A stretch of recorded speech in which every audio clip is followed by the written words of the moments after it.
¿Qué tanta desesperación de quedarse hasta el 2026? ¿Les interesa un comino siquiera la estabilidad del país?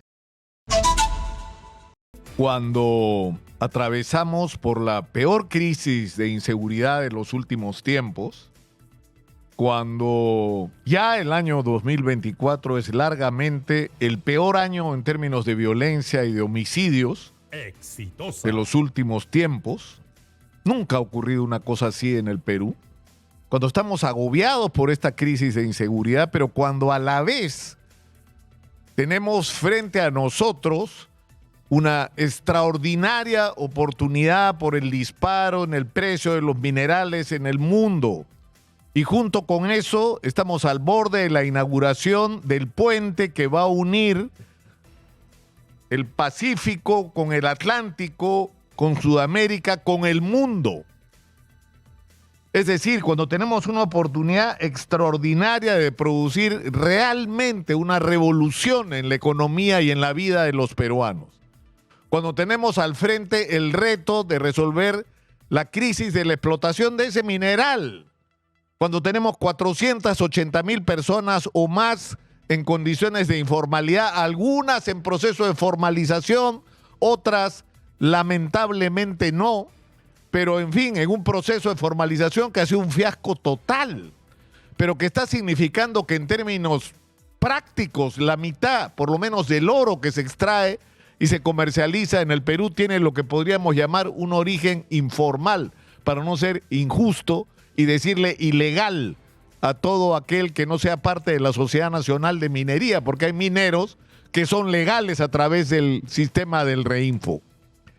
Y lo cierto es que hay que dar una salida a esta situación porque de lo que se trata es manejar las cosas de una manera inteligente, razonable, para beneficio de todos, donde extraigamos con la tecnología más moderna y produciendo el menor impacto posible al medio ambiente y corrigiendo esos impactos, pero por el otro lado, sacando ese mineral que debajo de la tierra no nos sirve para nada. O sea, cuando esa debería ser la agenda, ¿cómo vamos a hacer para lograr entendimientos entre los titulares de las concesiones mineras y los mineros que con el registro del Reinfo están operando sobre concesiones que no son suyas?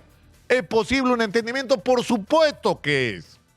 ¿Y van a tener que ceder ambas partes? Por supuesto que sí. Y el Estado debería tener un papel decisivo en todo esto, pero por supuesto que sí. Pero cuando esta debería ser la agenda nacional, es decir, cuando deberíamos estar discutiendo cómo arrinconamos a los delincuentes y los ponemos en su lugar y cómo nos podemos hacer las cosas que con urgencia, y estoy hablando solo de DOSA, porque hay una agenda con la agricultura, miren ustedes, y con la obra pública, miren ustedes lo que está pasando en Piura, que es una catástrofe en la economía, no solo agraria, sino incluso una amenaza para la salud por la falta de agua potable fluida a través de tuberías para la gente, simplemente por la ineptitud y la corrupción de las autoridades una tras otra a lo largo de los años.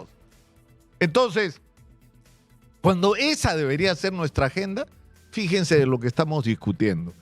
La policía está tratando de ubicar y se ha pedido una recompensa por el señor Vladimir Cerrón, que dicho sea de paso, da entrevistas donde despotrica, o sea, el señor está participando para el Oscar como mejor actor, porque le dice a Dina Boluarte, traicionera, que se ha pasado a la derecha, y su hermano está sentado en la misma mesa directiva con la derecha, en la cual, contra la cual él da discursos floridos. O sea, es una farsa, pero así descarada. Y hace el número de que insulta casi a la presidenta y la presidenta le responde a Vladimir Cerrón. Por Dios, lo que se está investigando es si la señora lo ayudó a escaparse del cerco policial. Y todo gira alrededor del tema de Mykonos o como se diga, el condominio, esto en las playas del sur. Y el problema es que, es decir, no puede ser que esta sea nuestra agenda, no hay derecho.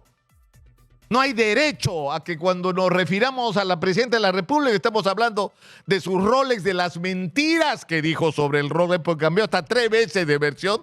Y está pasando ahora exactamente lo mismo con el bendito tema de la playa y del condominio.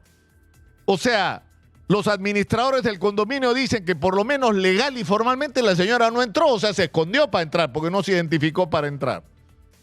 En segundo lugar, sale ayer el vocero presidencial a decir la señora nunca estuvo y el presidente del Consejo de Ministros sale a desmentirlo, a decir que la señora sí estuvo, pero no tiene, porque eso es parte de la reserva a la que supuestamente tiene derecho sobre sus actividades, que es una novedad. No sabía que eso era así. Pero además, la propia presidenta ha reconocido que estuvo ahí. Acuérdense de la conferencia de prensa esa que le salió muy mal a la señora Dina Boluarte. ¿Podemos, señora Magariño, escuchar lo que dijo la propia presidenta? Por favor. ¿O por qué el cofre permaneció en la comisaría de Asia y regresó sin usted al día siguiente? Esa pregunta, por favor.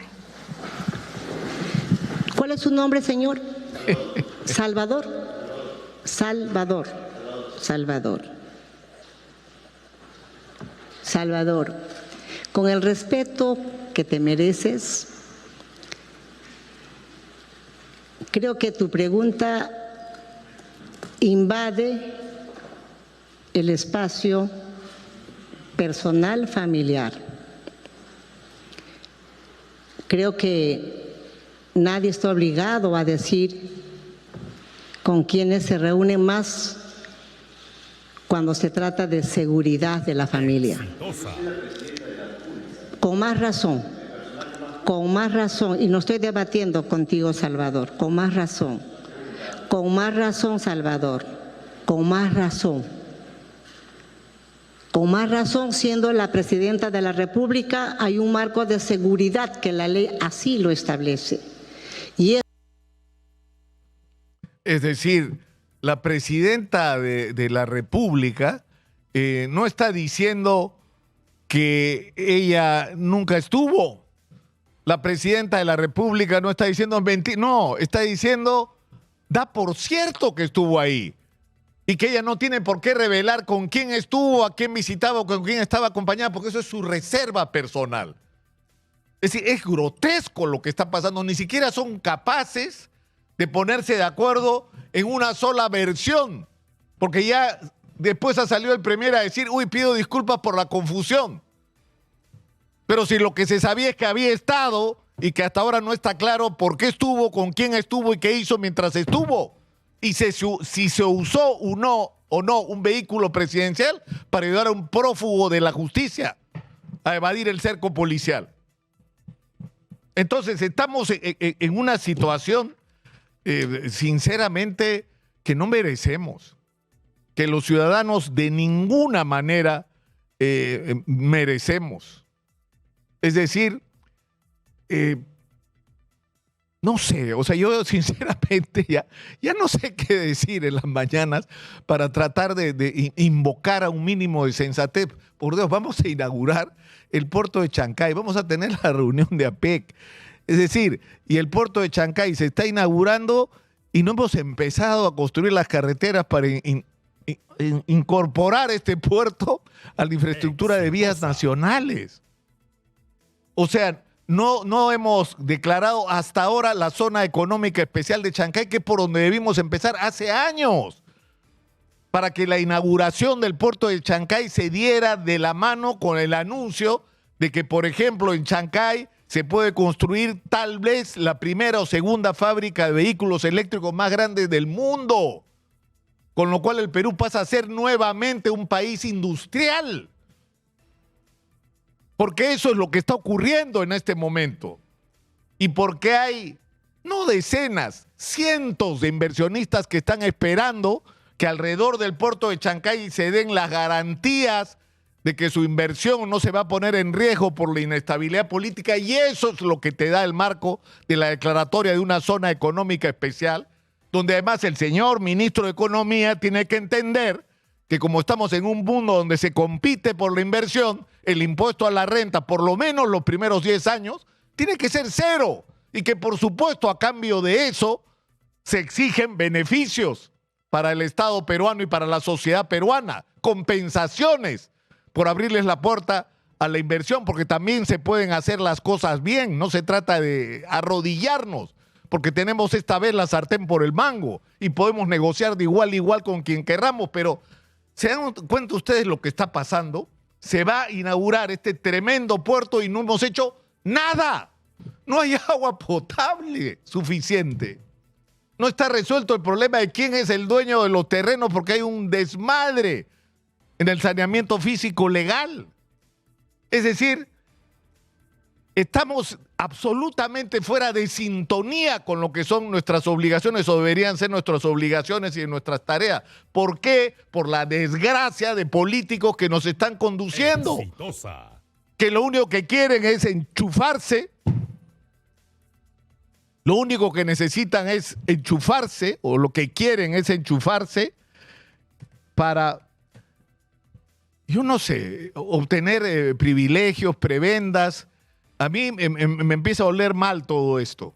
¿Qué tanta desesperación de quedarse hasta el 2026? ¿Les interesa un comino siquiera la estabilidad del país? ¿O están haciendo como han hecho siempre quienes nos han gobernado? Tremendos negocios en vivienda, en transporte, en el desarrollo de la infraestructura, en la obra pública, en las contrataciones, en las adquisiciones. De eso es de lo que estamos hablando, de lo que están defendiendo es un negocio. Y estamos frente otra vez a la política convertida en una actividad criminal, donde la gente se junta para conquistar el poder, así como se juntan las bandas para asaltar bancos o para extorsionar, secuestrar o explotar mujeres. Hay gente que se junta para asaltar el presupuesto de la República y son igual o peor que los delincuentes comunes. Porque le están robando la salud, la educación, el futuro, el progreso, las esperanzas a los peruanos. O sea, sinceramente, no merecemos esto. Y lo más sorprendente de todo es que la agenda está sobre la mesa. O sea, ¿no hay gente capaz de hacer lo que hay que hacer en el Perú hoy? Es decir, no hay gente capaz de... es decir, en el país donde se derrotó, se capturó a la cúpula de Sendero Luminoso sin disparar un solo tiro. Fue una operación extraordinaria de inteligencia. O sea, y eso lo que muestra es la calidad que puede llegar a tener nuestra policía cuando se les da los recursos, se les da el respaldo, se les da los instrumentos para hacer su trabajo. Por supuesto que podemos acabar con la delincuencia. Pero si nuestro ministro del Interior está persiguiendo a Harvey Colchado para votarlo por haberle roto la puerta a la presidenta y están haciendo hasta una ley y con Harvey Colchado se quieren llevar 400 policías más, no porque sean corruptos, inmorales, tramposos, no, sino porque no lo pueden controlar políticamente. O sea, no podemos estar en esta situación. Entonces ya, si me voy a poner gradualista, si estamos en un contexto en el que no se puede ir por el momento la señora Dina Boluarte porque no nos conviene, bueno, que por lo menos, se vaya el ministro del Interior, el comandante general de la policía y pongamos gente decente y capaz a dirigir la lucha por la seguridad y por lo menos avancemos en resolver todo lo que hay que resolver alrededor del puerto de Chancay, que hay que hacerlo ahora. Tenemos menos de 30 días para hacer todo lo que hay que hacer para que la inauguración del puerto de Chancay, que es el día 16, vaya de la mano con el anuncio de que ya tenemos zona económica especial y reglas claras para los grandes inversionistas que van a venir. Y tenemos hasta el 31 de diciembre para resolver el tema de la formalización minera, pero esta vez en serio, porque no se trata de extender plazos simplemente. Se trata de resolver el problema de llegar a acuerdos y sentar en una mesa a los titulares de las concesiones y a quienes la están explotando de manera irregular.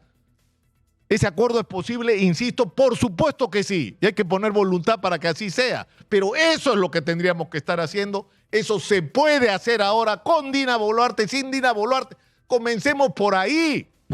No podemos seguir paralizados porque estamos perdiendo el tren de la historia. Y estamos creando y permitiendo que se cree una situación donde lo que ya empezó a ocurrir, que nosotros lo advertimos y que nadie desea, empezó a pasar en el Perú. El desborde. Paros por todos lados, protestas por todos lados, gente que captura ella misma a los delincuentes y hasta los quema. O sea, ya empezó a ocurrir este desborde por el hartazgo de la gente. Y eso puede tener en términos electorales su peor expresión. Estamos a tiempo de hacer las cosas de otra manera. Soy Nicolás Lucar. Estamos en Exitosa, la voz que integra el Perú, 95.5 en la FM en Lima, canal 34 de Movistar. Esto, por supuesto, Hablemos Claro.